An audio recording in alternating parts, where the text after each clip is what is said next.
அசாம் மாநிலத்தில் உணவகம், விடுதி உள்ளிட்ட பொது இடங்களில் மாட்டிறைச்சி உண்ண தடை விதிக்கப்பட்டுள்ளது.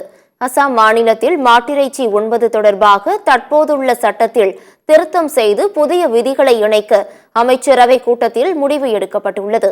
இதுகுறித்து செய்தியாளர்களிடம் பேசிய அம்மாநில முதலமைச்சர் ஹிமந்த சர்மா, தற்போது மாநிலம் முழுவதும் மாட்டிறைச்சிக்கான தடை விரிவுபடுத்தப்பட்டுள்ளதாக தெரிவித்தார். எந்த உணவகத்திலும் ஹோட்டலிலும் மாட்டிறைச்சி வழங்கப்பட மாட்டாது என்றும், விழாக்கள் அல்லது பொது இடங்களிலும் தடை விதிக்க முடிவு செய்யப்பட்டிருப்பதாகவும் அவர் கூறினார்.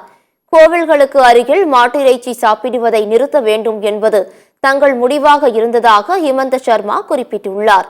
இந்த கட்டுப்பாடு உணவகம், விடுதி மற்றும் உள்ளூர் கொண்டாட்ட நிகழ்வு உள்ளிட்ட அனைத்துக்கும் பொருந்தும் என்றும், விதிகளை மீறுவோர் சட்டத்திற்குட்பட்டு தண்டிக்கப்படுவார் என்றும் அவர் கூறினார். அசாமில் கோவில் போன்ற வழிபாட்டு தலங்களை சுற்றி 5 கிலோமீட்டர் தொலைவுக்கு ஏற்கனவே மாட்டிறைச்சிக்கு தடை விதிக்கப்பட்டுள்ளது குறிப்பிடத்தக்கது.